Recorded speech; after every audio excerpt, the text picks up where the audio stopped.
परम पूज्य गुरुदेव के चरणों में सभक्ति नमन। भगवती भाष्य के दूसरे खंड के 5वें शतक का हम पहला उद्देश्य वहाँ से चर्चा प्रारंभ कर रहे हैं।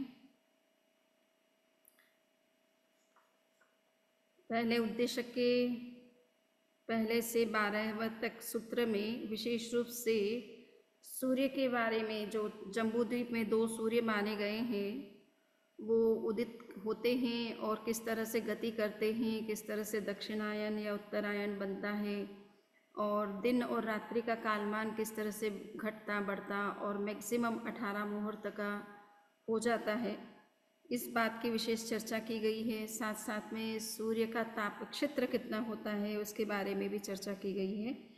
तो मेरी दृष्टि में ये बातें आपको पढ़ने से भी समझ में आ गई होगी। अगर कोई प्रश्न है तो आप कर सकते हैं लास्ट में। और वर्तमान में जैसा मैंने अपने पहले वक्तव्य में बताया भी था कि आधुनिक जो विज्ञान है उसकी मान्यता के अनुसार दक्षिणार्ध, उत्तर गोलार्ध और दक्षिण गोलार्ध, इसमें दिन रात का परिमाण व्युत्क्रम से चलता है। जिस समय उत्तर गोलार्ध में उत्कृष्ट दिन का परिमाण होता है, उस समय दक्षिण गोलार्ध में उत्कृष्ट रात्रि का परिमाण होता है। उदाहरण के लिए उत्तर गोलार्ध के भारत में जब दिन 18 मुहूर्त का होता है, तो दक्षिण गोलार्ध के अर्जेंटीना शहर में रात या कंट्री में रात्रि 18 मुहूर्त परिमाण होती है। तो ये थोड़ा सा अंतर है। जैन दृष्टि में तो ये है कि उत्तर में सूर्योदय होगा तो दक्षिण में भी सूर्योदय ही होगा, उस समय रात्रि नहीं होती है। और दिन का परिमाण जो है, अगर उत्तर में 18 मुहूर्त है तो दक्षिण में भी 18 मुहूर्त का होता है। तो ये थोड़ा हमें अंतर देखने को मिलता है। बाकी सभी बातें लगभग जो है समझ में आने जैसी है, आपने समझ ली। बंदा में आवाज थोड़ी सी कम आ रही है। हाँ, मैं ये कह रही हूँ कि 5वें उद्देश्य के पहले से 12वां जो सूत्र है, सूत्र में सूर्यों की गति के बारे में, 2 सूर्य जो जम्बूद्वीप में माने गए हैं वो किस तरह से उदित होते हैं और उनकी गति किस तरह से होती है।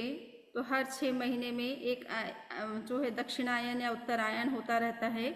तो सूर्य अगर दक्षिण दिशा में से गति करता है तो दक्षिणायन होता है, उत्तर दिशा से गति करता है, यानी अंतिम जो सबसे बाह्य उसका जो ऑर्बिट होता है, उस ऑर्बिट में जब सूर्य होता है तो वापस वो सबसे अंदर के ऑर्बिट की तरफ जब आता है तो वो दक्षिण दिशा से आ रहा है या उत्तर दिशा से आ रहा है, उसके आधार पर दक्षिणायन और उत्तरायण बनते हैं। और आपसे बताया था कि रात्रि या दिन जो है मैक्सिमम 18 मुहूर्त का होता है। जिस समय दिन 18 मुहूर्त का है तो रात्रि 12 मुहूर्त की होती है, रात्रि 18 मुहूर्त की है तो दिन 12 मुहूर्त का होता है। और बीच में कम अधिक होता रहता है। जिस जिस ऑर्बिट में सूर्य चल रहा है उस ऑर्बिट के हिसाब से दिन रात की जो समय है उसमें या मुहूर्त में अंतर आता रहता है। और मैंने अभी जो बताई खास बात वो यही है कि आधुनिक जो विज्ञान है उसके अनुसार उत्तर गोलार्ध और दक्षिण गोलार्ध, इस तरह से उन्होंने पृथ्वी के 2 गोलार्ध माने हैं। तो जब उत्तर गोलार्ध में सूर्योदय हो रहा है तो दक्षिण गोलार्ध में रात्रि होगी, ऐसा विज्ञान की मान्यता है। किंतु जैन दर्शन की मान्यता ये है कि उत्तर में अगर सूर्योदय होगा तो दक्षिण में भी सूर्योदय ही होगा। तो अब चूँकि ये तो जो विज्ञान की मान्यता है वो पृथ्वी ग्रह को ध्यान में रख करके है, और जैन दर्शन की जो मान्यता है वो जम्बूद्वीप और विशेष रूप से मेरू पर्वत को सेंटर में रख करके उत्तर और दक्षिण दिशा का निश्चय किया गया है। तो इसलिए दोनों के ओपिनियन या दोनों के जो कंक्लूज़न हैं वो डिफरेंट आते हैं। तो ये संभव है क्योंकि मेथड जो है दोनों के अलग अलग हैं। दोनों जिस दृष्टि से उत्तर और दक्षिण गोलार्ध को फिक्स कर रहे हैं वो दक्षिण और उत्तर गोलार्ध जो है एक सेम जगह से फिक्स नहीं कर रहे हैं, बल्कि अलग अलग तरीके से फिक्स कर रहे हैं, इसलिए उनके रिजल्ट्स में अंतर आना स्वाभाविक है। आगे के जो सूत्र हैं 13 से लेकर के 30 तक के जो सूत्र हैं उसमें विशेष रूप से वर्षा कब होती है और जब जम्बूद्वीप के उत्तर भाग में वर्षा होती है तो क्या दक्षिण भाग में उसी समय वर्षा शुरू होती है, यानी मानसून सेम टाइम पर आता है दोनों में। तो कहा गया है कि जिस तरह से उत्तर में होता है उसी तरह से दक्षिण में भी होता है।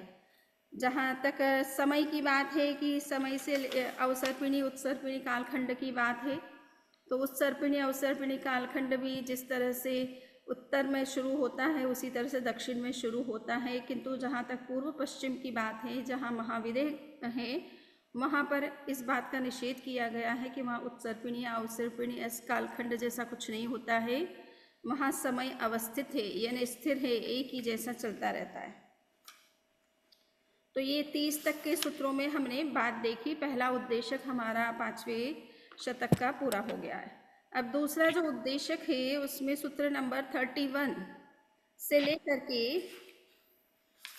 आपके जो है ये 45 यानी 45 तक के जो सूत्र है उसमें विशेष रूप से वायु के बारे में चर्चा की गई है।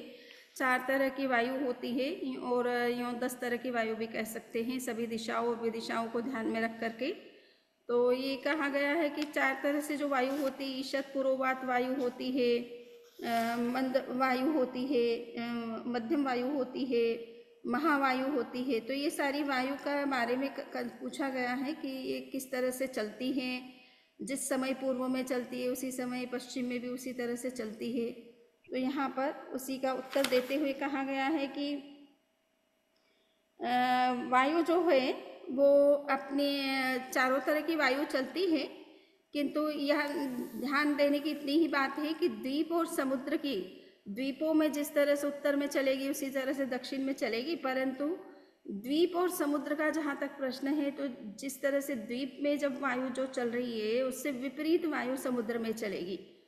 अगर दोनों ही एक जैसी वायु हो जाए तो समुद्र अपनी सीमा लांघ देगा, उसका पानी उसके नियंत्रण में नहीं रहेगा। तो इसलिए विपरीत वायु चलती है द्वीप और समुद्रों में। ये खास इम्पॉर्टेंट बात है जो हमें समझना चाहिए। और वायु के जो 3 गति जो है वो 3 तरह की बताई गई है, यथारीति गति, उत्तर क्रिया गति और उदीर्णा जनित गति। तो यथारीति गति का मतलब है कि वायु अपनी स्वाभाविक गति से चल रही है, उसका जो सहज गति है उस गति से वो चलती है। उत्तर क्रिया गति जब होती है तब जो है वायु अनेक तरीके से चलने लग जाती है। तो कभी मान लीजिए चक्रवात के रूप में, जैसे वो हरिकेन कहते हैं इधर फ्लोरिडा में, भयंकर तूफान के रूप में एक तरह से चलती है। तो 1 घंटे के अंदर कितनी माइल्स जो है स्पीड से गति करती है। तो उस तरह की भयंकर वायु चलने से शहर के शहर, पूरी की पूरी कंट्री नष्ट हो जाती है। तो ये वायु के कई तरह है। तो उत्तर क्रिया जब करती है वायु तो वायु अनेक रूप ले लेती है। उसमें वो चक्रवात का रूप भी ले सकती है, उसको कहते हैं भंवर का रूप भी ले सकती है, महावात का रूप भी ले सकती है। तो कई तरह कर सकती है।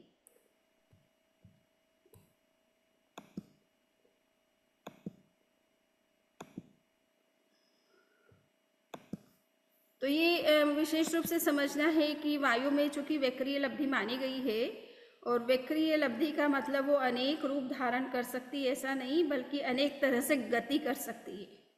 तो यही उसका वैक्रिय स्वरूप है। मनुष्य जैसे मान लीजिए कि वो सिंगर का रूप स्थूलिभद्र ने बना लिया, तो वैक्रिय लब्धि होने से अनेक दूसरे तरह के रूप हम बना सकते हैं, किंतु वायु ऐसा नहीं कर सकती है कि वो कोई मनुष्य का रूप धारण कर ले या शेर का रूप धारण कर ले। वो केवल अपनी गति को बदल सकती है। मंद जो उसकी स्वाभाविक गति है उससे बहुत तीव्र गति में चल सकती है, चक्रवात के रूप में चल सकती है, साइक्लोन के रूप में चल सकती है, भंवर के रूप में चल सकती है। तो ऐसा वो अपना गति में उसका परिवर्तन जो हो जाता है, यही वैक्रिय लब्धि उसकी वायु की कहलाती है। और यहाँ पर टीकाकार ने जैसे बताया है कि महावात की यथारीति गति नहीं होती है, वह शेष त्रिक की होती है, और मंदवात की उत्तर क्रिया गति नहीं होती है, शेष त्रिक की होती है। तो यहाँ इतना सही समझना है कि जो यथारीति गति है वो महावात की नहीं मानी जाती है। महावात जो है स्वाभाविक गति से नहीं, एक तरह से उत्तर वैक्रिय गति से चलता है। और शेष जो वायु है वो स्वाभाविक भी हो सकती है, मंद रूप में या ईशत वात के रूप में या अन्य किसी रूप में, वो स्वाभाविक उनकी गति हो सकती है। उदीर्णा जो है, उदीर्णा जनित जो गति होती है उसमें मंदवात की उत्तर क्रिया नहीं होती है, बाकी सबकी हो सकती है। और उदीर्णा जनित जो गति है वो सब वायु की हो सकती है। उदीर्णा जनित गति जो है वो विशेष रूप से देवता अगर वायु को संचालित करते हैं, नियंत्रित करते हैं या अपने तरीके से उसे चलाते हैं तो वो किसी भी रूप में चला सकते हैं।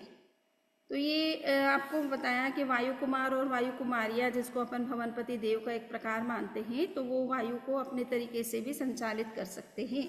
वो चारों तरह की वायु जो है उत्पन्न कर सकते हैं या उसकी गति को बदल सकते हैं। अब प्रश्न आ रहा है, बहुत ही इम्पोर्टेंट प्रश्न है कि वायुकाय जो है वायुकाय का श्वास लेता है। अगर ऐसी बात है तो फिर वो जो वायुकाय दूसरा जो लिया जा रहा है श्वास में, वो स्वयं भी जीव है, उसको भी श्वास की ज़रूरत पड़ेगी, तो फिर वो किसी और वायुकाय का श्वास लेगा। वो अगर थर्ड वाला भी किसी फोर्थ का वायु को ग्रहण करेगा। तो ये एक प्रकार से इसको दर्शन की भाषा में अनवस्था दोष कहते हैं, रिग्रेसस एड इन्फिनिटम। ये अनवस्था दोष है, यानी इसमें कहीं भी समाधान नहीं मिल रहा है कि आखिर कौन सी वायु ऐसी है जो कि जिसको श्वास की जरूरत ना पड़े, किसी अन्य वायु को ग्रहण न करना पड़े। तो अब यहाँ पर विशेष रूप से आचार्य श्री महाप्रज्ञ जी ने जो भाष्य दिया है उसमें एक बात को बहुत अच्छे से स्पष्ट किया है कि वायुकाय वास्तव में जिस वायु को ग्रहण करता है वो कोई वायुकाय के जीव नहीं है, बल्कि वो श्वास उच्छ्वास के वर्गणा के पुद्गल हैं। तो इसलिए वायुकाय से एक तो वायुकाय एक जीव समझा जाता है और एक वायुकाय का मतलब होता है कि श्वासोच्छ्वास वर्गणा के पुद्गल। तो हम जो भी श्वास में लेते हैं, श्वास के रूप में जो भी ग्रहण करते हैं, ऑक्सीजन लेते हैं, चाहे कार्बन डाइऑक्साइड रिलीज करते हैं, ये एक प्रकार से वायु इसको कहते हैं श्वासोच्छ्वास वर्गणा के पुद्गल कहते हैं। तो हम जो श्वास के रूप में ले रहे हैं वो कोई जीव नहीं है। इसलिए कुछ लोग कहते हैं कि श्वास के माध्यम से भी हिंसा हो रही है। सॉरी। तो जैन सिद्धांत के हिसाब से ये है कि श्वास लेने में कोई हिंसा नहीं हो रही है। श्वास में हम कोई वायुकाय के जीवों को ग्रहण नहीं कर रहे हैं या कोई बैक्टीरियाज ग्रहण नहीं कर रहे हैं, बल्कि एक पुद्गल ग्रहण कर रहे हैं जिसको श्वासोच्छ्वास वर्गणा के पुद्गल कहा जाता है। इसलिए अनवस्था दोष कुछ नहीं आता है और न ये कहना उचित होता है कि वायुकाय जो है वायुकाय जीवों को श्वास और उच्छ्वास के रूप में ग्रहण या उत्सर्जन कर रहे हैं। अब ये है कि वायुकाय के जो है 4 तरह के शरीर होते हैं, यानी वायुकाय जीवों के 4 प्रकार के शरीर होते हैं। तो उसमें 2 शरीर जिसको हम औदारिक यानी स्वाभाविक रूप से जो वायु चल रही है उसका तो शरीर औदारिक शरीर है, किंतु जब वो डिफरेंट गति से चलने लगती है, तेज वायु के रूप में या साइक्लोन के रूप में या स्टॉर्म के रूप में या हरिकेन के रूप में, तो ये वैक्रीय उसका स्वरूप है, इसलिए उसका वो वैक्रीय शरीर कहलाता है। तो वायुकाय में औदारिक और वैक्रीय 2 तरह के शरीर होते हैं और तेजस और कार्बन तो सभी संसारी जीवों में होते ही है, इसलिए वायुकाय में भी होंगे। तो जब कभी वायुकाय का अंत होता है, किसी और योनि में वायुकायिक जीवों का जन्म होता है, तो वो 2 शरीरों को छोड़ करके केवल 2 सूक्ष्म शरीरों से ही अंतराल गति में अन्य गति में जाते हैं। इसलिए वो सशरीरी भी निष्क्रमण कर सकते हैं और अशरीरी भी निष्क्रमण कर सकते हैं। सशरीरी करने का मतलब है कि वो सूक्ष्म शरीर के साथ ही अंतराल गति में होते हैं और अन्य गति में जाते हैं। और जब अशरीर अवस्था का कहने का मतलब है कि वो औदारिक या वैक्री शरीर के साथ अन्य गति में नहीं जाते हैं। तो इस अर्थ में अशरीरी और सशरीरी हमको समझना है। अब सूत्र नंबर 51 से लेकर के 54 तक के जो सूत्र हैं उसमें ये बताया गया है कि ओदन है, कुलमाश है या सुराश शराब है, इनका शरीर किस तरह का होता है। औदारिक शरीर होता है या वैक्री शरीर होता है, किस तरह का शरीर होता है। यूँ तो वनस्पति में वैक्री शरीर हम नहीं मानते हैं, परंतु यहाँ पर प्रश्न पूछा गया कि उनका शरीर किस तरह का है। तो यहाँ बताया गया है कि उनका जो ठोस भाग है, अर्थात जिस चीज़ से वो शराब बनाई गई है, या ओदन चावल अपने आप में कहो या कुलमाश अपने आप में कहो, तो वो एक प्रकार से उसका ठोस पार्ट है। वो तो वनस्पति का एक जीव है, एक तरह से का शरीर है। और उनके अंदर जो जल तत्व है, लिक्विड फॉर्म है, वो उसका जलकायिक जीवों का शरीर है। और जब इन चीज़ों को गर्म कर दिया जाता है उबाल लिया जाता है तो वो अग्निकाय के शरीर बन जाते हैं। तो यहाँ पे देखिए कि किस तरह से जो वनस्पति काय का शरीर है या जल काय का शरीर है या पृथ्वी काय का शरीर है, लोहा तांबा रांगा सीसा पाषाण के रूप में, वो सारे शरीर अगर अग्नि में तपा दिए जाते हैं, अग्नि में गर्म कर दिए जाते हैं, तो वो अग्निकाय का शरीर बन जाता है। तो ये एक पर्याय परिवर्तन हो जाता है, पर्याय परिवर्तन हो जाता है, यानी जो शरीर वर्तमान में वनस्पति का वो कल अग्निकाय का शरीर बन सकता है, परसों जीव जलकाय का शरीर बन सकता है, तरसों पृथ्वीकाय का शरीर भी बन सकता है। तो डिपेंड करेगा कि उसकी पर्याय परिणमन जो है किस तरह से हो रहा है, किस प्रक्रिया से हो रहा है।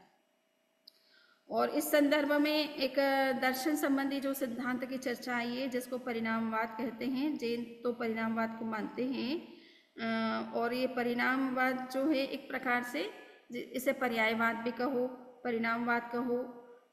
इस सिद्धांत के अनुसार जैन की का कहना है कि पदार्थ जब बदलता है तो जिस रूप में वो बदलता है उस रूप में वो पहचाना जाता है, उसका स्वरूप बिल्कुल वैसा ही हो जाता है।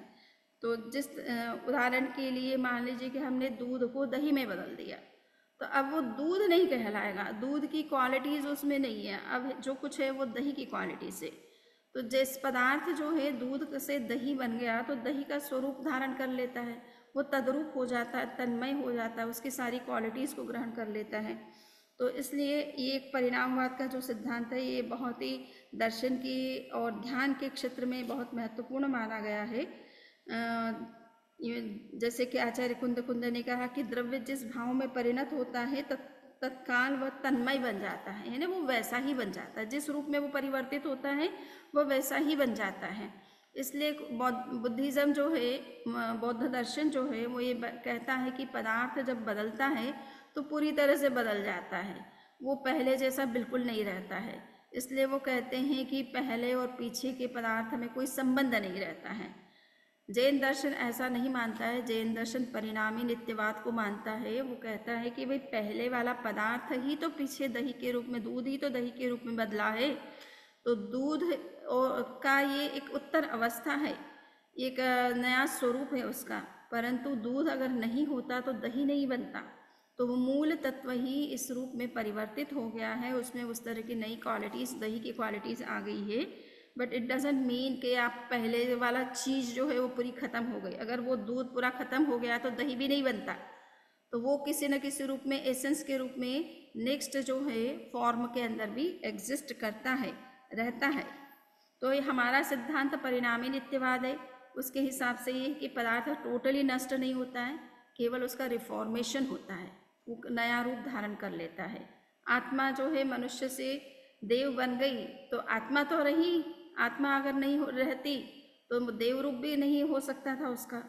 तो देव रूप भले नया हो सकता है, मनुष्य रूप और देव रूप में क्वालिटी में फ़र्क हो सकता है, उनके नेचर, उनके बिहेवियर, उनके काम, उनका स्वरूप सब कुछ अलग हो सकता है, किंतु इसका मतलब ये नहीं है कि आत्मा भी नष्ट हो गई।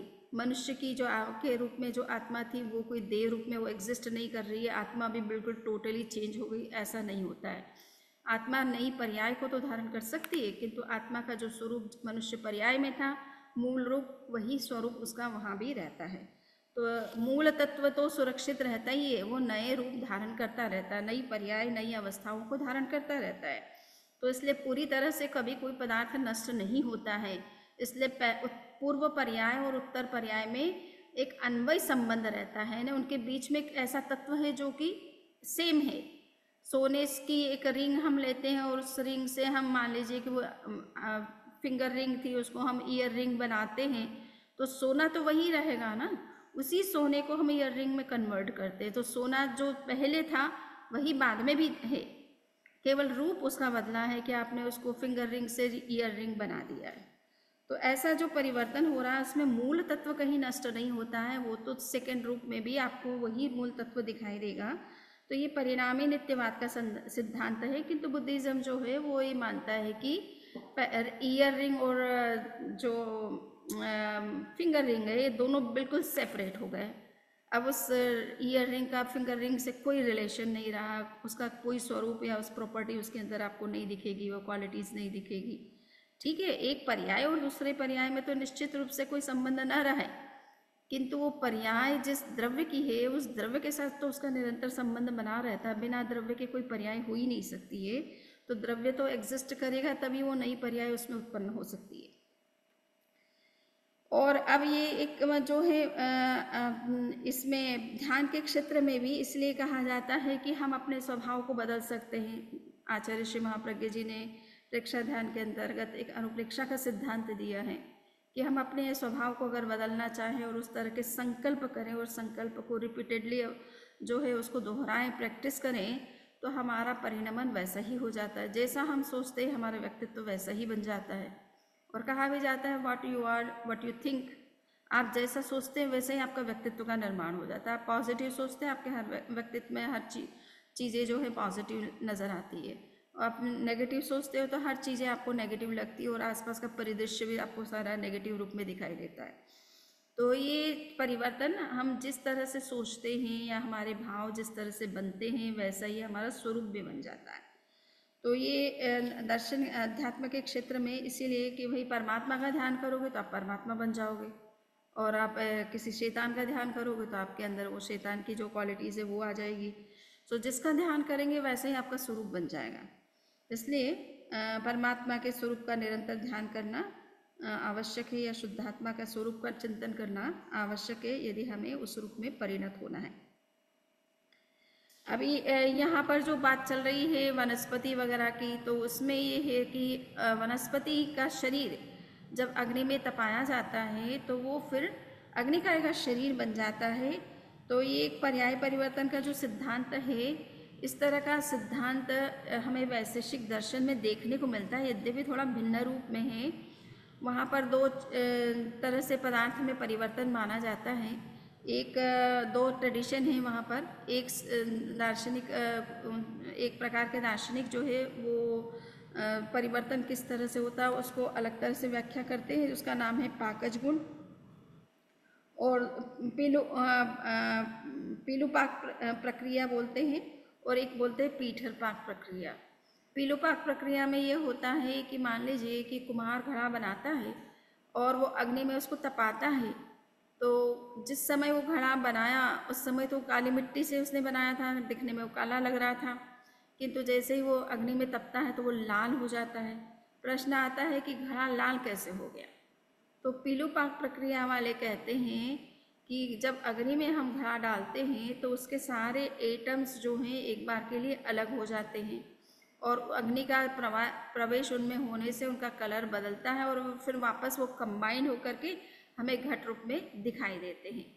तो ये पीलूपाक प्रक्रिया कहलाती है। पीठर पाक प्रक्रिया वाले ये मानते हैं कि ऐसा नहीं होता है कि घड़ा बिखर जाता है, उसके एटम्स अलग हो जाते हैं, सेपरेट हो जाते हैं, और फिर अग्नि के प्रवेश के बाद में उनमें जब कलर आ जाता है तो वो कलर आने के बाद फिर वापस जॉइंट हो जाते हैं। ऐसी बात नहीं है। उनका ये कहना है कि घड़ा कुछ के एटम्स कोई अलग नहीं होते हैं, घड़े को जिस तरह से डाला है वो उसी तरह से रहता है, किंतु उसके अंदर जो एटम्स है उसके बीच में थोड़ा थोड़ा स्पेस रहता है, उसमें अग्नि का प्रवेश हो जाता है, और अग्नि के प्रवेश से वो एटम्स का जो है कलर चेंज हो जाता है। तो ये पीठर पाक प्रक्रिया कहलाती है। तो इसमें घड़ा कहीं भी के एटम्स अलग नहीं होते हैं, जैसा आपने निर्माण किया वैसे ही रहता है, बट उसके इंटर स्पेस जो होते हैं, बीच बीच में जो खाली जगह होती है दो एटम्स के बीच में, उसमें अग्निकणों का प्रवेश होने से उन एटम्स का कलर चेंज हो जाता है। जहाँ तक जैन दृष्टि का प्रश्न है तो जैनिज्म इस तरह का पीलूपाक या पीठर पाक प्रक्रिया नहीं मानता है, बल्कि उनका ये कहना है कि हर एटम हर मैटर के अंदर जो है स्पेशल, हम परमाणु को छोड़े, चतुष्प्रदेशी पुद्गलों को छोड़े, तो अष्टप्रदेशी जो पुद्गल होते हैं उनमें पांचों कलर होते हैं। तो रेड कलर भी उसके अंदर ऑलरेडी है। अग्नि के योग से रेड कलर प्रकट हो जाता है और ब्लैक कलर जो है वो गायब सा हो जाता है। यद्यपि वो भी रहता है किंतु वो गायब आपको दिखाई देता है। तो ये इसलिए ये कोई पीलूपाक या पिठर पाक मानने की कोई आवश्यकता नहीं है। अग्नि के योग से वो एक पहले वाला कलर जो है वो एक तरह से छुप जाता है, और जो रेड कलर है वो प्रकट हो जाता है। तो इस रूप में जैन चिंतन जो है इस पीलूपाक पिठर पाक प्रक्रिया को अपने तरीके से समझाता है। अब हम तीसरे उद्देशक में आते हैं। तीसरे उद्देशक के 57 सूत्र से लेकर के आपके 58वां जो सूत्र है, इसमें आयुष्य के बारे में बात की गई है कि आयुष्य के बंध, और प्रस्तुत सूत्र में एक साथ दो आयुष्य का वेदन के सिद्धांत के बारे में जो चर्चा अन्य यूथिकों को लेकर के हुई है, उसका एक जिस्ट बताया गया है कि भाई जैन दर्शन में ये माना जाता है कि 8 कर्मों का में एक कर्म जो है वो आयुष्य कर्म है। और पतंजलि जो हैं हिंदू धर्म के जो योग सूत्र के, योग दर्शन के एक विशिष्ट संत हुए हैं जिन्होंने योग सूत्र लिखा है, तो उन्होंने ये बात बताई कि कर्माशय के कारण से, यानी कर्मों का उदय होने से जीव जो है जाति, आयु और भोग के रूप में उस कर्म फल का अनुभव करता है। तो कहने का इतना ही मतलब है कि आयुष्य भी एक कर्म का परिणाम है, यानी आयुष्य कर्म के कारण से हम जो है जीते हैं, एक पर्टिकुलर शरीर के साथ हमारा एक संबंध लंबे समय तक रहता है। तो यहाँ पर कहा गया है कि अन्य यूथिक ऐसा मानते हैं कि एक ही जन्म में अनेक जन्मों के आयुष्य का आप अनुभव कर सकते हो, उनको भोग सकते हो। और यद्यपि यहाँ देखें तो हिंदू परंपरा में कुछ सिद्ध योगी माने जाते हैं जो कि कई कई वर्षों से जी रहे हैं। 500 वर्ष हो रहे हैं किसी को, 800 वर्ष हो रहे हैं, कोई 1000 वर्ष हो रहे हैं, किसी को 200-300 वर्ष हो रहे हैं। अभी आश्चर्य ही होता है कि भाई वर्तमान में वो हैं तो मनुष्य रूप में, किंतु वो कौन सा आयुष्य का संवेदन कर रहे हैं। तो मनुष्य आयुष्य तो के मनुष्य के रूप में भी जी रहे हैं, और अगर आगे का आयुष्य उनका देवता का हो या किसी अन्य रूप में हो, उस आयुष्य को वो इसी समय अनुभव कर रहे हैं, क्या कर रहे हैं ये समझ में नहीं आ रहा है। उनका आयुष्य, उनका लाइफ इतना लंबा कैसे हो रहा है। तो यहाँ पर बात कही जा रही है कि जिस तरह से मछली को पकड़ने के लिए जो जाल बनाया जाता है, उस जाल में तार जो बुने जाते हैं, तो आगे से आगे गांठें लगी होती है, और एक गांठ का दूसरे गांठ से संबंध होता है। अगर एक गांठ प्रॉपर नहीं है तो दूसरी गांठ भी प्रॉपर नहीं रहेगी, तो आपस में इनमें कनेक्शन रहता है। तो जिस तरह से एक जाल के अंदर इस तरह एक क्रम में गांठें बनी होती है, उसी तरह से हमारे अनेक आयुष्यों का एक जाल सा है हमारे अंदर, यानी अनेक तरह के आयुष्य जो वर्तमान में हम जो आयुष्य का संवेदन कर रहे हैं, नेक्स्ट भर में हमें क्या होना उसका आयुष्य भी हमारे अंदर निश्चित हो चुका है, अदर आयुष्य जो है वो भी निश्चित हो चुके हैं। तो एक पूरा एक नेटवर्क बना हुआ है आयुष्य का, ऐसा दूसरे सिद्धांत के लोग मानते हैं। किंतु जैन चिंतन ये है कि एक समय में एक आयुष्य का ही आप अनुभव करते हो, दो आयुष्य का संवेदन नहीं कर सकते। मनुष्य रूप में आप जीवित है तो मनुष्य आयुष्य का ही आप जो है अनुभव कर सकते हो। देवता के रूप में है तो देव आयुष्य का ही अनुभव कर सकते हो। मनुष्य में रहते हुए देव आयुष्य का को नहीं भोग सकते हो। तो ये जैन दृष्टि अपने आप में इस विषय में ये कहती है कि एक समय में दो आयुष्य का संवेदन नहीं किया जा सकता, या अनेक आयुष्य का संवेदन नहीं किया जा सकता है। और ये जो जाल ग्रंथि के बारे में कही गई है, तो इसमें इतनी ही बात है कि अगर सपोज किसी का आयुष्य आगे का बंधा भी हो, सिद्धांत तो ये कहता है कि हम एक जन्म से आगे का आयुष्य बांधते नहीं है। इस वर्तमान जीवन में हम जब नेक्स्ट जीवन का आयुष्य बांधते हैं तो वो एक ही जन्म का बंधता है, अनेक आयुष्य एक साथ बंधते भी नहीं है। तो और संवेदन भी उनका जो है एक से ज़्यादा का नहीं होता है। वर्तमान में जो इस रूप में हम हैं उसी से संबंधित आयु का भोग होता है, न कि किसी दूसरे रूप में हमारा जो भविष्य में मान लीजिए निश्चित भी हो गया हो, तो उस आयुष्य का संवेदन हम इस भाव में नहीं करते हैं। तो ये जैन चिंतन विशेष रूप से रहा है। और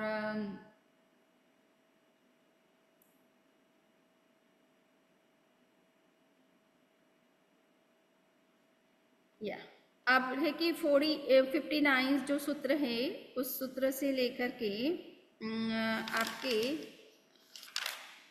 61 तक के जो सूत्र हैं, इसमें ये प्रश्न पूछा गया है कि जो जीव नैरिक में उत्पन्न होते हैं वे वहाँ आयुष्य सहित संक्रमण करते हैं या आयुष्य रहित संक्रमण करते हैं। तो जैसे सशरीर संक्रमण या अशरीर संक्रमण की प्रश्न किया गया, तो यहाँ पर आयुष्य के संदर्भ में पूछा गया है।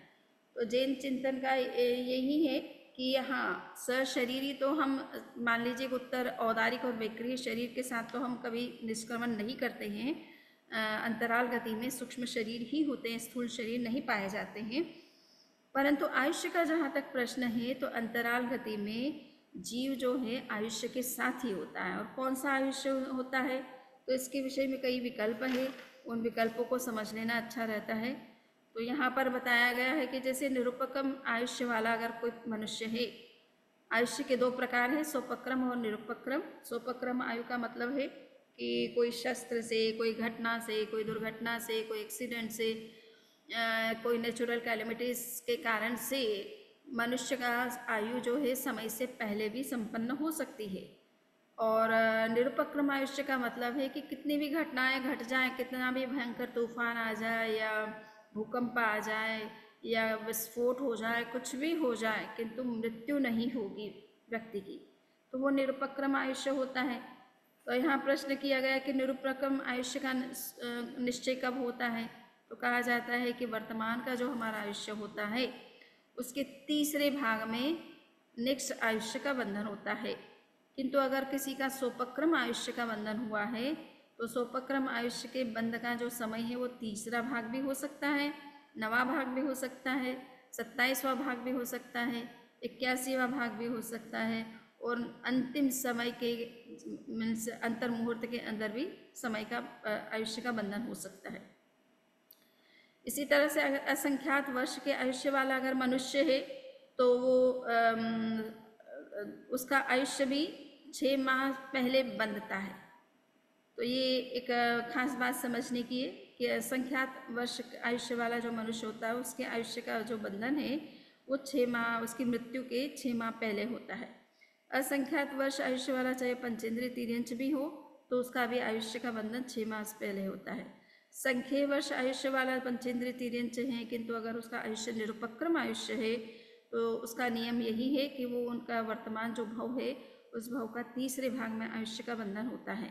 संख्यात वर्ष आयुष्य वाला कोई पंचेंद्रिय तिर्यंच है और उसका आयुष्य यदि सोपक्रम है तो उसका नियम भी वही है जैसे सोपक्रम मनुष्य के संदर्भ में कहा गया है कि उसका आयुष्य का बंध तीसरे भाग में भी हो सकता है, अगर उसमें नहीं हुआ तो 9वें भाग में हो सकता है, उसमें नहीं हुआ तो 27वें भाग में हो सकता है, उसमें नहीं हुआ तो 81वें भाग में हो सकता है और अंतर मुहूर्त पहले भी हो सकता है। ऐसे कई विकल्प जो है सोपक्रम आयुष्य में बने रहते हैं।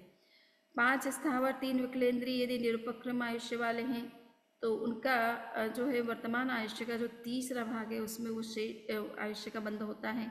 5 स्थावर 3 विकलेंद्रीय यदि सोपक्रम आयुष्य वाले हैं तो उनमें वही नियम है कि तीसरा भाग, 9वां भाग, 27वां, 81वां भाग हो सकता है।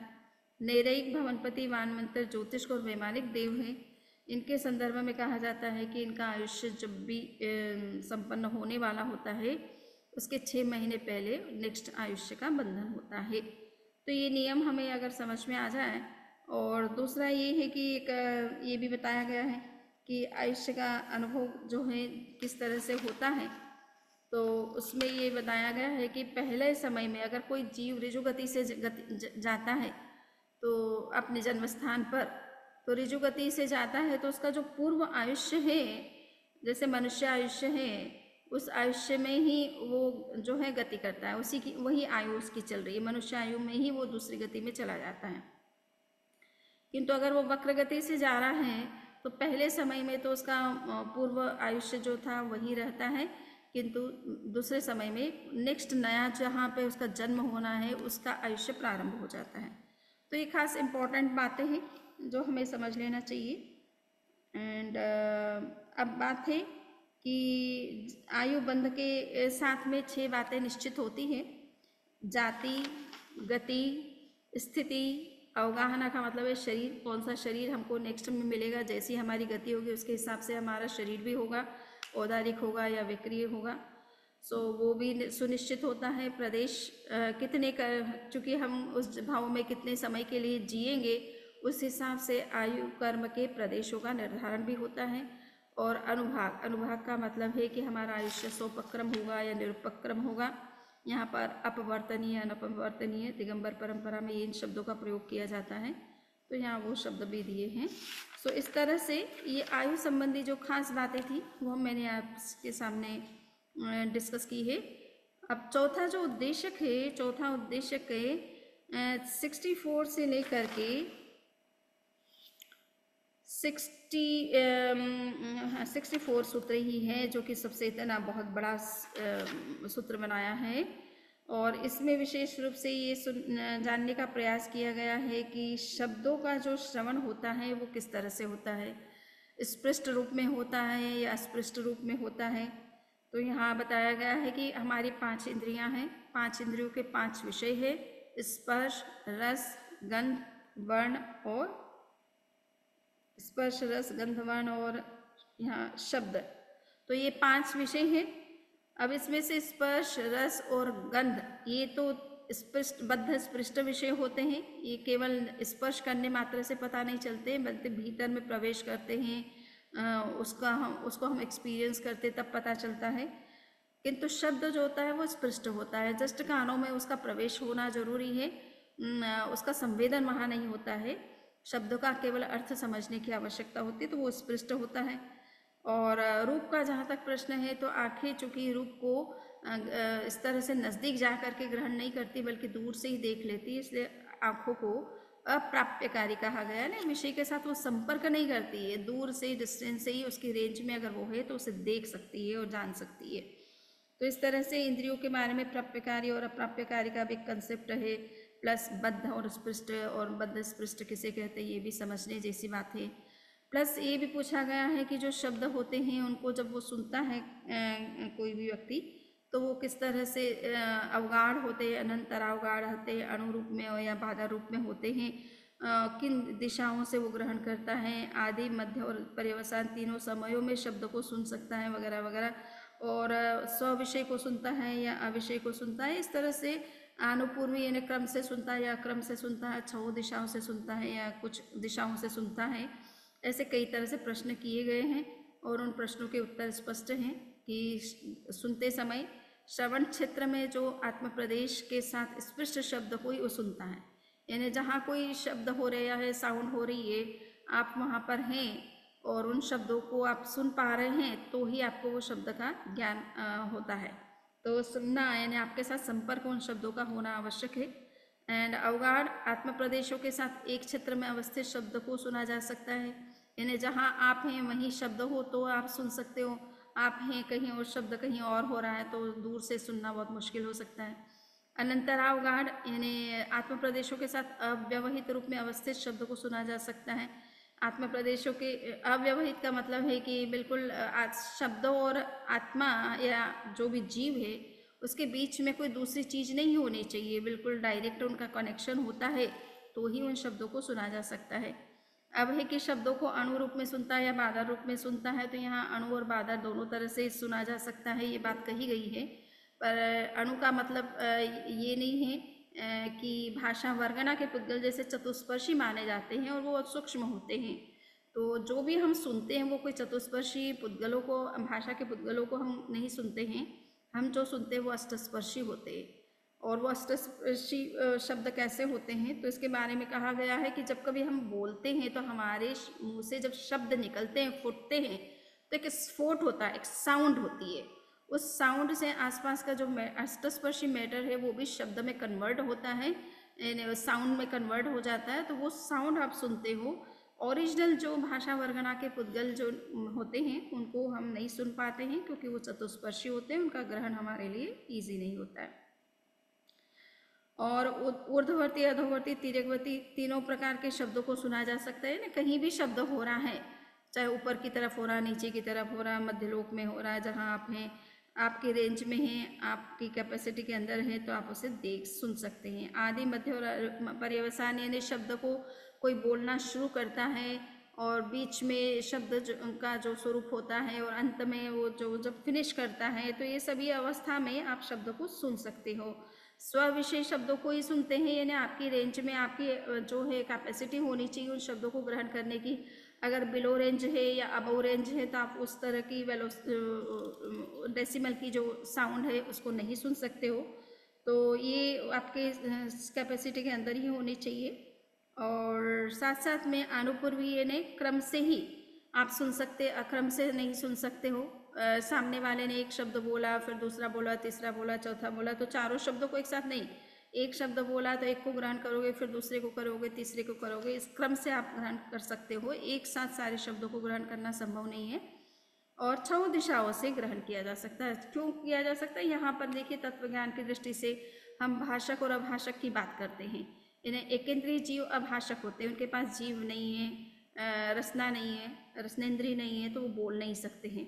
किंतु 2 इंद्रिय से लेकर 5 इंद्रिय तक के जीव बोल सकते हैं, उनको भाषक कहा जाता है। और 2 इंद्रिय से लेकर के 5 इंद्रिय के जीव विशेष रूप से त्रसनाड़ी के अंदर ही होते हैं, त्रसनाड़ी से बाहर नहीं होते हैं। और चूंकि त्रसनाड़ी बीच में है, सेंटर में है, तो इसलिए 6 दिशाएं उसके लिए ओपन होती है। तो जो जीव है शब्द को जब सुनता है तो वो 6 दिशाओं से सुन सकता है। तो ये खास बातें हमें इस प्रकरण में समझने की थी, जिसकी मैंने आपसे चर्चा की है। अब प्रश्न आ रहा है कि छद्मस्थ जो है वो मनुष्य जब इंद्रिय विषयों को ग्रहण करता है, चाहे वो शब्द ही हो, तो वो आर्गत शब्दों को ग्रहण करता है या पारगत शब्दों को ग्रहण करता है। तो यहाँ पर कहा गया आर्गत शब्दों को ग्रहण करता है, पारगत शब्दों को नहीं ग्रहण करता है। तो आर्गत का मतलब है कि उसकी रेंज में होना चाहिए, उसकी अप्रोच में होना चाहिए, उसकी रिच में होना चाहिए। अगर वो आउट ऑफ रीच है तो उसको वो ग्रहण नहीं कर सकता है। और जहाँ तक केवल ज्ञानी का प्रश्न है, तो केवल ज्ञानी तो किसी भी तरह से आर्गत शब्द हो चाहे पारगत शब्द हो, चाहे कितनी दूर में कोई साउंड हो रही हो, कोई बात चल रही हो, कोई प्रसंग हो रहा हो, तो उनको वो जान सकते, देख सकते, क्योंकि उनमें तो सब कालों को देखने की क्षमता होती है, सब द्रव्यों को जानने की क्षमता होती है, उनकी सब पर्यायों को जानने की क्षमता होती है। प्लस सभी क्षेत्रों में कहीं भी कोई चीज़ हो रही है या एग्जिस्ट कर रही है तो उसको वो देख जान सकते हैं। इसलिए केवली के संदर्भ में आर्गत और पारगत दोनों ही अप्लाई होते हैं। किंतु छद्मस्थ जो है अपनी इंद्रियों की रेंज में आने वाली चीज़ों को या शब्दों को ही सुन सकता है, ग्रहण कर सकता है। तो ये छद्मस्थ और केवली के बीच का अंतर आपको थोड़ा सा स्पष्ट हो गया है कि वो किस तरह से उनकी क्षमताओं में क्या अंतर है। इसी तरह से नेक्स्ट जो सूत्र है 68 से लेकर के आपका 71 तक के जो सूत्र है, इसमें प्रश्न पूछा गया है कि छद्मस्थ मनुष्य जो है हंसता है, उसमें उत्सुकता होती किसी चीज़ को देखने करने की, तो इस तरह से क्या केवली में भी होती है? तो भगवान महावीर ने कहा कि ऐसा नहीं होता है, क्योंकि तीर्थंकर जो होते हैं या केवल ज्ञानी जो होते हैं वो एक तरह से मोहनी कर्म को नष्ट कर चुके होते हैं, 4 घाती कर्मों को नष्ट कर चुके होते हैं। तो ये जो उत्सुकता है या हंसी मजाक, ये सब चीज़ें जो है वो 9 कषाय के अंतर्गत आते, या तो उसको हम हास्य कहते हैं या फिर रति कहते हैं। तो उत्सुकता जो है वो रति वेद मोहनी कर्म के उदय से हमारे अंदर उत्पन्न होती है, या हंसी मजाक करने की जो टेंडेंसी हमारे अंदर है वो हास्य मोहनी कर्म के उदय से होती है। तो चूंकि तीर्थंकरों को ये मोहनी कर्म का उदय नहीं रहता है, इसलिए इस तरह का व्यवहार उनमें नहीं दिखता है। वो बिल्कुल स्थिर रहते हैं, शालीन रहते हैं, इस तरह की चंचलता उनमें देखने को नहीं मिलती है। यस, अब यहाँ पर 72 से लेकर के 75 तक अगेन जो है छद्मस्थ और केवली के संदर्भ में एक प्रश्न किए गए हैं, विशेष रूप से निद्रा को लेकर के। छद्मस्थ को जिस तरह से नींद आती है, क्या उसी तरह से केवली को भी आती है? तो कहा गया कि नहीं आती है, क्योंकि उनके दर्शनावणी कर्म का उदय नहीं रहता है। दर्शनावणी कर्म के उदय के कारण से हम जो है नींद में चले जाते हैं, हमारी 5 इंद्रियां एक तरह से क्लोज जैसे हो जाती है, उस समय उनको ज्ञान करने की क्षमता नहीं रहती। तो वो एक उदय अवस्था है जिसमें हमारी इंद्रियां टायर्ड हो जाती है और सोने का मूड में रहती, किसी चीज़ को जानने में उनका इंटरेस्ट नहीं होता है। सो ये दर्शनावणी कर्म के उदय के परिणाम स्वरूप ये स्थिति हमारी बनती है।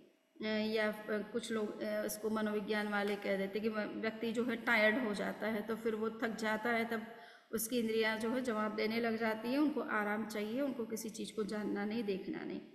तो ये स्थिति का निर्माण होता है, इसे हम दर्शनावनी कर्म का उदय कहते हैं, और दूसरे लोग इसे थकान वकान कारण बताते हैं। अब है नेक्स्ट 76 से 77 तक का जो सूत्र है वो हरिंगामेशी देव के बारे में आता है कि उन्होंने संहरण, भगवान महावीर के जीव का संहरण किया था, इसी तरह से सुलसा जो है हरिणगमेशी देव की उपासक रही है, यानी उनकी पूजा और उसमें आस्था रखती थी, तो इसलिए हरिणगमेशी देव उन पर प्रसन्न थे। तो उनके जब 6 पुत्रियां हुई या पुत्र जो भी हुए मृत हुए थे, उनको ट्रांसफ़र करने का काम हरिणगमेशी देव ने किया था। तो प्रश्न आता है कि जब हरिणगमेशी देव ट्रांसफ़र करते हैं, गर्भ का संहरण करते हैं, एक बच्चे को एक गर्भ से दूसरे गर्भ में ट्रांसफ़र करते हैं, तो वो क्या प्रक्रिया से करते हैं? तो इसमें कहा गया कि वो अपने हाथों से जो है योनि से उस बच्चे को गर्भ से निकाल करके दूसरी माता के गर्भ में स्थापित कर देते हैं, और इस ऐसी प्रक्रिया करते समय वो किसी तरह का कोई भी कष्ट अनुभव नहीं होने देते हैं। तो माता को पता ही नहीं चलता है कि उनका बच्चा जो है वो हरिणगमेशी देव के द्वारा ले जाया जा रहा है, और जिसमें स्थापित होता है उसको भी पता नहीं चलता है कि उसको नया बच्चा जो है उसमें ट्रांसफ़र किया गया है। तो ये आप देखिए कि बच्चों को ट्रांसफ़र करने की जो वर्तमान मेडिकल साइंस में इस तरह का प्रत्यारोपण चलता है, किंतु अन्यत्र जो है अन्य किसी और परंपरा में इस तरह की बातें देखने को नहीं मिलती। तो ये आज वर्तमान मेडिकल साइंस में तो इस तरह का हो भी रहा है। वो एक तरह की सेरेगेट वो मदर भी होती है। कभी कभी किसी के जो है गर्भ में बच्चा नहीं रहता तो दूसरे के गर्भ में उसको रख करके उसका पालन पोषण किया जाता है। तो इस तरह के जो चीज़ें हैं वो मेडिकल साइंस में वर्तमान में तो हो ही रही है। ये अपने को देखना है कि किस तरह से वर्तमान विज्ञान जो है वो इस बात का समर्थन कर रहा है कि इस तरह से भी पॉसिबल है।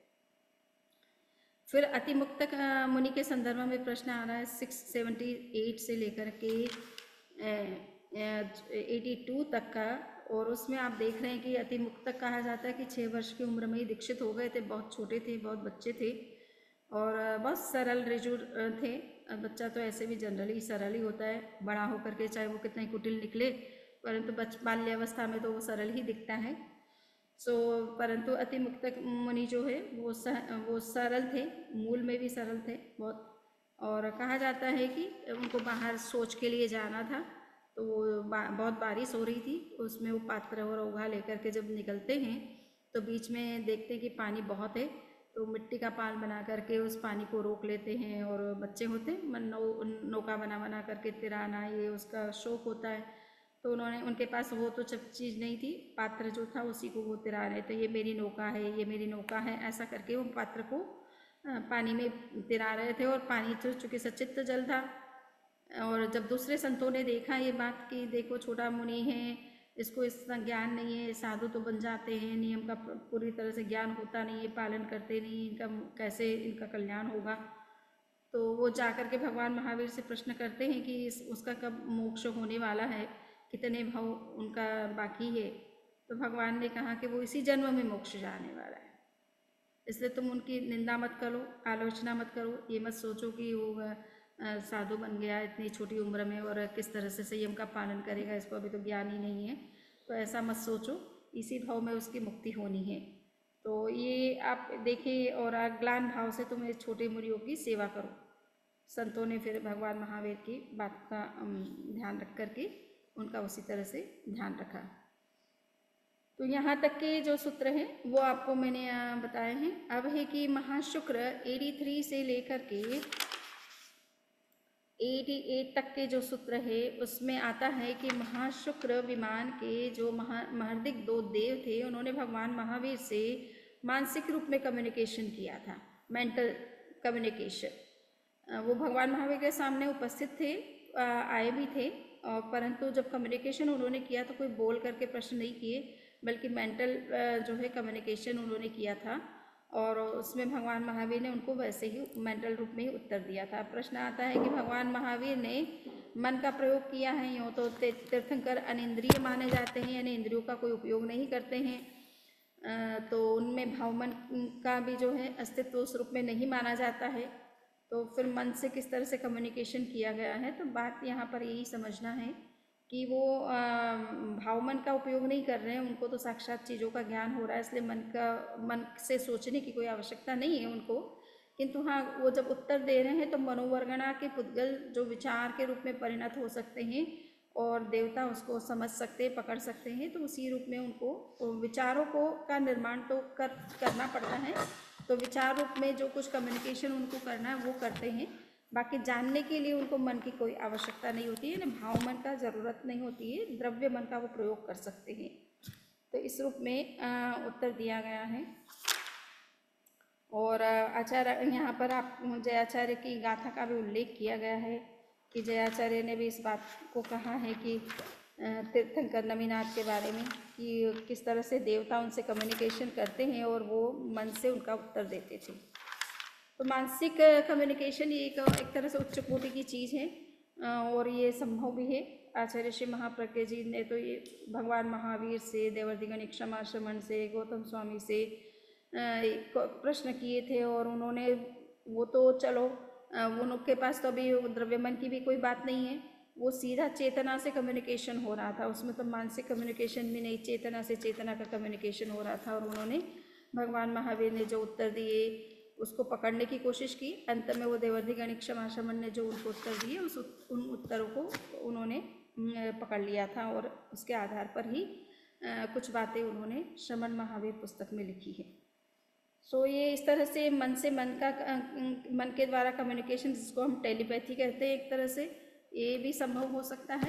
और चेतना से भी कम्युनिकेशन किया जा सकता है, यानी सिद्धों से भी आप चाहो तो बात कर सकते हो, आपके प्रश्न उन तक भेज सकते हो और उनके जो उत्तर है वो प्राप्त कर भी सकते हो, परंतु उसके लिए उतनी गहरी ध्यान की साधना चाहिए, कम्युनिकेशन की पावर चाहिए आपके अंदर। अंत में नेक्स्ट में जो है 93 जो सूत्र है उसमें प्रश्न किया गया है कि देवता किस भाषा में बात करते हैं। तो कहा गया है कि वो अर्धमागधी भाषा में बोलते हैं। सो आचार्य ऋषि ने ये कहा कि अगर आप हिंदुओं से पूछेंगे कि देवता किस भाषा में बोलते हैं तो वो कहेंगे वो संस्कृत भाषा में बोलते हैं। तो जिस परंपरा से संबंधित देव हैं उस परंपरा में जो भाषा बोली जाती है, देव भी उसी भाषा में बात करते हैं।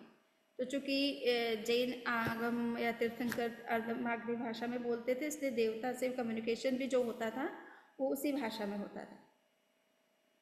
छद्मस्थ और केवली के ज्ञान में जो है क्या अंतर होता है, इस बात को थोड़ा सा मतलब उनको किस तरह से ज्ञान होता है किन चीज़ों का, इस विषय में भी प्रश्न किया गया है। 94 से लेकर के आपका 99 तक के जो सूत्र है उसमें ये पूछा गया है कि केवल ज्ञानी छद्मस्थ क्या केवल ज्ञानी क्या अंतकर और अंतिम शरीर को जान सकता है, देख सकता है, ये अंतिम कर्म और अंतिम कर्म निर्जरा को जान सकता है, देख सकता है। तो भगवान ने कहा कि वो ऐसा कर सकते हैं।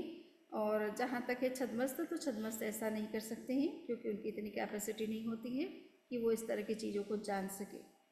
तो ये किंतु हाँ, वो किसी अन्य प्रमाणों के माध्यम से यानी आगम के माध्यम से जान सकते हैं कि किस तरह से अंतिम निर्जरा होती है या अंत में कितने कर्म बाकी रहते हैं वगैरह वगैरह। तो ये जानकारी आप किसी प्रमाण से कर सकते हो, आगम से कर सकते हो, सुन करके कर सकते हो, जिन ज्ञानी पुरुषों को या तीर्थंकरों को या तीर्थंकर से जिन्होंने सुना है ऐसे श्रावकों के माध्यम से आप इस तरह से शब्द के माध्यम से सुन सकते हो, किसी व्यक्ति के माध्यम से भी सुन सकते हो। और इन प्रमाणों को प्रत्यक्ष, अनुमान, आगम और उपमान, इन 4 प्रमाणों में से विशेष रूप से आगम प्रमाण में यानी आगमों में जो कुछ लिखा गया है इस विषयों को लेकर के आप उनको पढ़ करके अच्छी तरह से जान सकते हो। तो इन्हीं के साथ में मैं सोचती हूँ कि आज मैंने काफ़ी कुछ आपको कवर करवाया है। अब कुछ प्रश्न हैं तो आप कर सकते हैं। यहाँ पर केवली पणियमन वही पदम भी दिया गया है। तो हम जानते हैं कि केवल ज्ञानी जो है मनोयोग का प्रयोग करते हैं, यानी उनमें भी मनोयोग होता है, सत्य मनयोग और व्यवहार मनोयोग।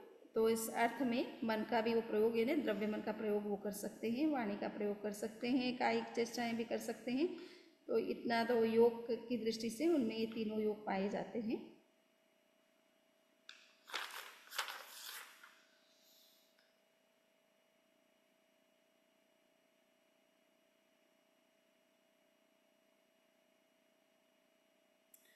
अब नेक्स्ट में जो सूत्र है 103 से लेकर के आपके 106 तक के सूत्रों में, इसमें विशेष रूप से अनुत्तर देवों के द्वारा जो है भगवान महावीर या तीर्थंकरों के साथ आलाप संलाप संभव है कि नहीं है, तो वो किया जा सकता है।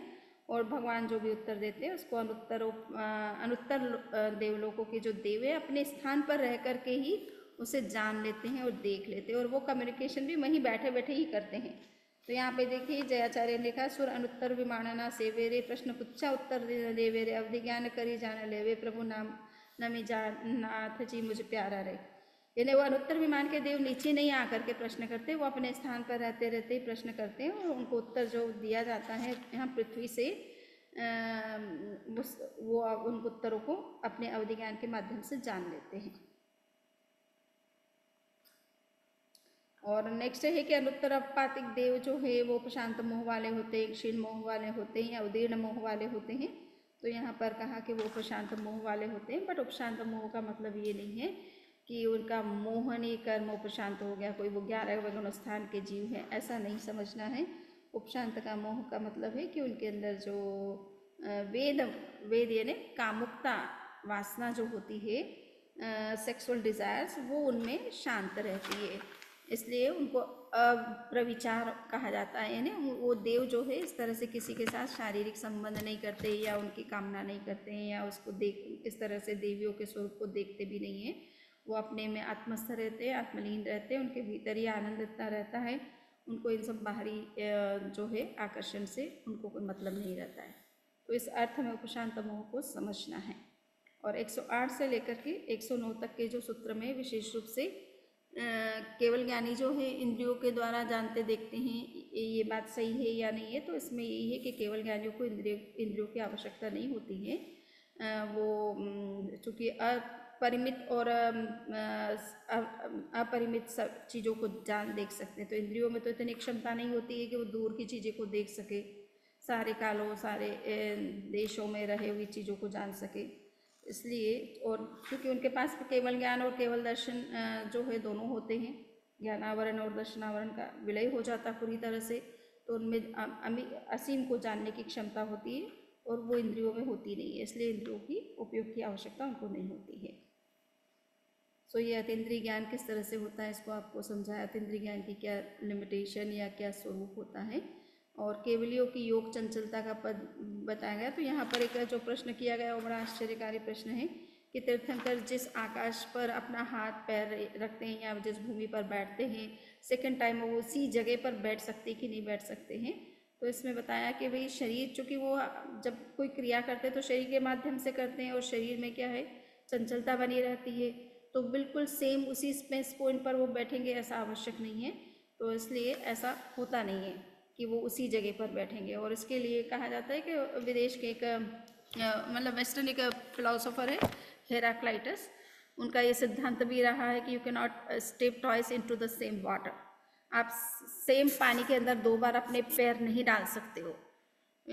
तो उसका उत्तर, उसका वो कहना ये है कि वो जो पानी है वो निरंतर फ्लो में चल रहा है, तो एक फ्लो में जिसमें आपने पानी डाला था वो तो आगे निकल गया, अब दूसरा नया फ्लो आ गया, तो वो सेम वाटर दिखने में तो आपको ये लग रहा है कि आप सेम नदी में स्नान कर रहे हैं या समुद्र में स्नान कर रहे हैं, उसी जगह पे कर रहे हैं, बट पानी का फ्लो तो बदलता ही जा रहा है।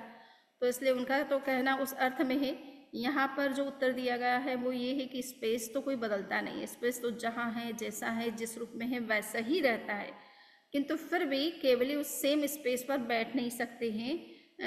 इसका कारण ये है कि उनका शरीर जो है वो औदारिक वर्गना से बना हुआ है और शरीर में चंचलता बनी रहती है थोड़ी बहुत, तो शरीर जो है एकदम बिल्कुल उन्हीं स्पेस पॉइंट्स पर वापस सेकंड टाइम बैठेगा ये संभव नहीं है। थोड़ा इधर हो सकता है, थोड़ा उधर हो सकता है, कभी कभी शरीर का मतलब बढ़ जाता है या कम हो जाता है, तो वो स्पेस जितना ज़रूरत है उतना ही लेगा। तो कहने का इतना ही मतलब है कि सेम स्पेस पॉइंट पर इस कारण से वो नहीं बैठ सकते हैं।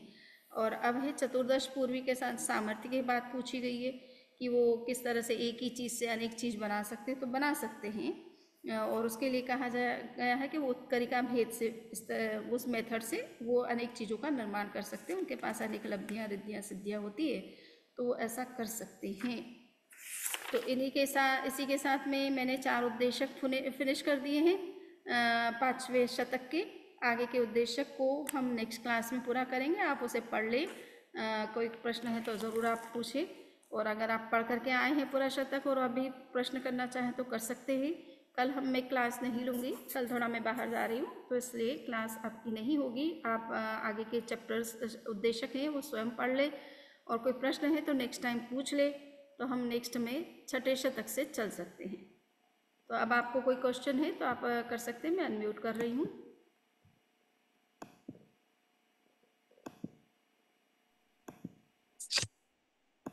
चलिए, तो अब किसी के कोई क्वेश्चन है, कोई बात समझ में नहीं आई है या कुछ छूट गई है तो आप पूछ सकते हैं। हाँ, समता वंदामी नाम सानू, हाँ बोलिए।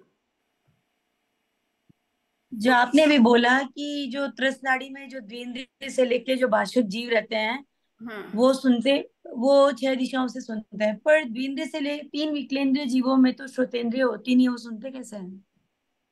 किस में नहीं होती है? तीन विकलेंद्रिय में श्रोतेंद्रिय तो होती नहीं है ना? हाँ, ओके। नहीं, भाषक की बात आ रही, अच्छा वो बात सही है, आपका कहना बिल्कुल सही है। यहाँ पर है कि शब्दों को ग्रहण करने या शब्दों को बोलने या सुनने की जहाँ तक बात है वो बात सही है कि एकेंद्रीय और द्विंद्रीय इन दोनों में जो है वो शब्द का ग्रहण नहीं होगा। तीन इंद्रिय से लेकर पंचेंद्रिय तक के जीव ग्रहण कर सकते हैं उसको, ठीक है ना। श्रोतेंद्रिय का विकास तो एक तरह से पंचेंद्रिय जीव में होता है। क्लियर? बिल्कुल सही बात है। तो ये एक तरह से आप इसको सही कर ले, मेरी मिस्टेक है। एक इंद्रिय से लेकर के चार इंद्रिय तक के जीव जो है वो शब्द ग्रहण नहीं कर सकते, बट यहाँ पे भाषक के संदर्भ में कहना पड़ गया था मुझे कि दो इंद्रिय से पांच इंद्रिय तक के जीव जो है बोल सकते हैं। ओके। एक असंख्य वर्षायुषक मनुष्य लिखे हैं, वो कौन से हैं? क्या बताया? लाइक मनुष्य की जैसे आयु बताते हैं ना कि जगन इतनी होती है, हम्म। उत्कृष्ट 1 करोड़ पूर्व है, हम्म। तो उसमें भी संख्य मनुष्य, तो असंख्य वर्षायुषक मनुष्य कौन से हुए?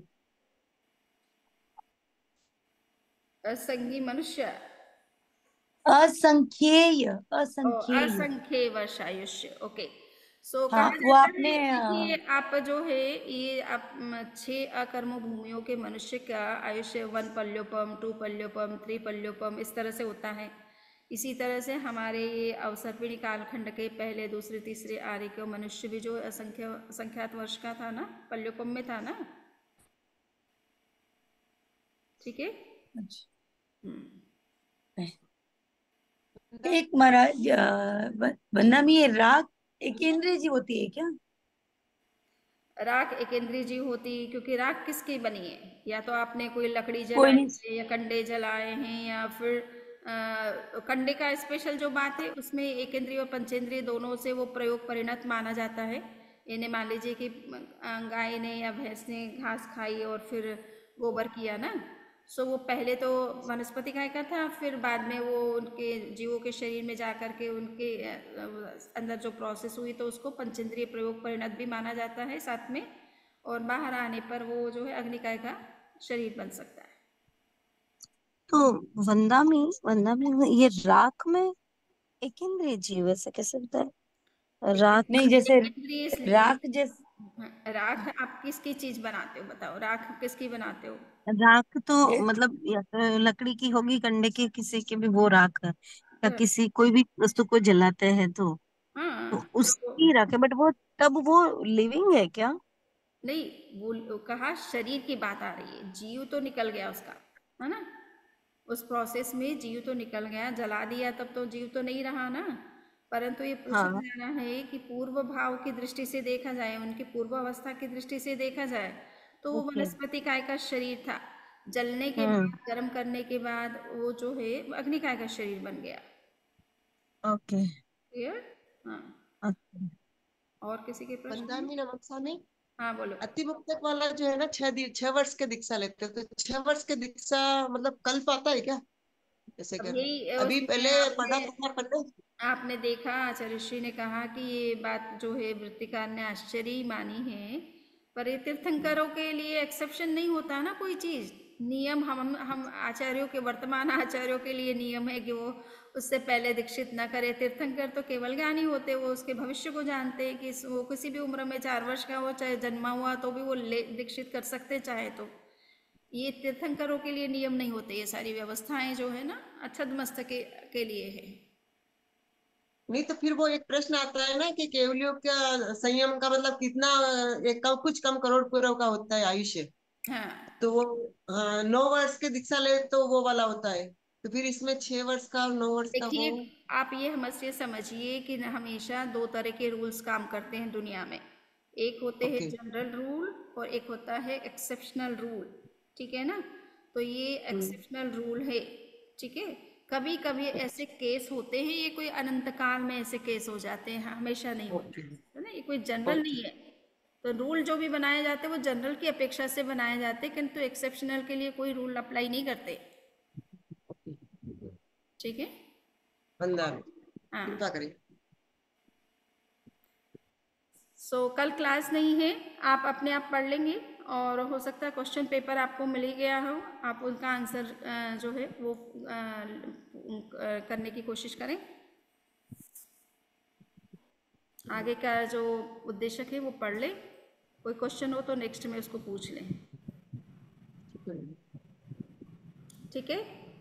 तो मंगल पाठ सुनाए। चत्तारि मंगलम अरहंता और मंगलम हम मतलब सिद्धा मंगलम साहु मंगलम केवली पुन्नतो धम्मो मंगलम। चत्तारि लघुत्तमा अरहंता लघुत्तमा सिद्धा लघुत्तमा साहु लघुत्तमा केवली पुन्नतो धम्मो लघुत्तमो।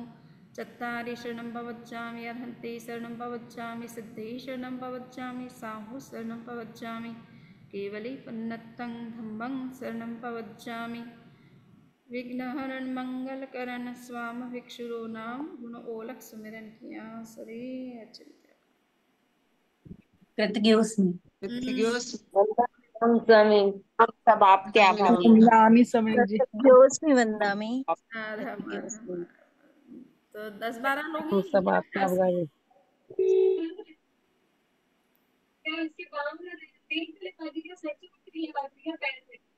10-12 लोग ही हैं क्या टोटल? नहीं, लोग तो ज्यादा है वंदामी, बट सब ज्वाइन नहीं करते। पहले तो थे 16 लोग जब जुड़े थे पहले, और अभी रिमूव होके 9-10 रहे हैं। 12 लोग हैं। मैं हाँ, एक मैं हूँ उसमें से बंदा। अच्छा, तो 11 हैं। एक आप है, 10 ही है। वंदामी, मेरा एक प्रश्न था बोलो। कि जो फर्स्ट वाला चैप्टर फर्स्ट पेज है ना, उसमें वैक्रिय समुद्घात के जो 4 चरण है ना, हाँ। उसमें जैसे चौथे चरण में दूसरी बार वैक्रिय समुद्घात करते हैं, तो क्या सारे वैक्रिय लब्धि वाले दो दो बार वैक्रिय समुद्घात करते हैं एक ही प्रोसेस में? वो मेरे ख्याल से देवताओं के संदर्भ में खास बात है कि अच्छा। वो दंड रूप में पहले करते हैं, फिर दूसरे हाँ में जो है वो अननेसेसरी जो उसके पार्टिकल्स है उसको दूर करते हैं। हाँ। उनकी उनकी ये प्रोसेस मेरे ख्याल से लगती है, सबके बारे में ऐसी बात नहीं है। तो देवता के लिए स्पेशल है कि वो 2 बार वैक्रिय समुद्घात करते हैं, बाकी यस। सभी वैक्रिय लब्धि वाले ऐसा करते हैं, ये जरूरी नहीं है। हाँ, ये जरूरी ये नहीं है। समझूं मैं? हाँ हाँ, सही बात। एक प्रश्न और था वंदामी, ये थोड़ा सिलेबस से हटके है, कि हाँ हाँ। दर्शन मोह की 3 प्रकृति होती है, सम्यक्तो मोहनीय, मोहनीय, मोहनीय और मिश्र मोहनीय। तो सम्यक्तो मोहनीय और सम्यक्तो में क्या डिफरेंस है? ये थोड़ा सा क्या है, मुझे पूरा स्पष्ट रूप में देखना है, मुझे खुद को भी ये थोड़ा कभी कभी कंफ्यूजन होता है, बट मोटापट ये कहा जाता है कि जैसे 3 पुंज बनाए जाते हैं। एक तो है कि सारा जो है मिट्टी मिट्टी है, मिट्टी का ढेर है, यानी उसमें तो तत्व ज्ञान का अभाव है या मिथ्या ज्ञान है, पूरी तरह से वो मिथ्यात्व है। दूसरा है हम्म मिश्र अवस्था, इसमें ये है कि आधी दाल है और आधे कंकर है ना? और हम्म तीसरी हम्म अवस्था है कि आपने दाल में बहुत कम कंकर रह गया है, बहुत कम रह गया है। तो थोड़ा बहुत कहीं कहीं आपको तत्व की स्पष्टता नहीं है, बाकी काफ़ी कुछ स्पष्ट है। तो वो जो स्थिति है वो सम्यक्त मोहनी की स्थिति कहलाती है। तो वो लग जाएगा। 3 पुंज के उदाहरण से इस तरह से समझाया जाता है, शुद्ध पुंज, अशुद्ध पुंज और मिश्र पुंज करके। तो ये आप, तैब बाकी मैं थोड़ा सा और खुद उसको स्टडी करना चाह रही हूँ, वो करूँगी तो मैं इसको बताने की कोशिश तैब कृतज्ञोष्मि करूँगी। वंदामि।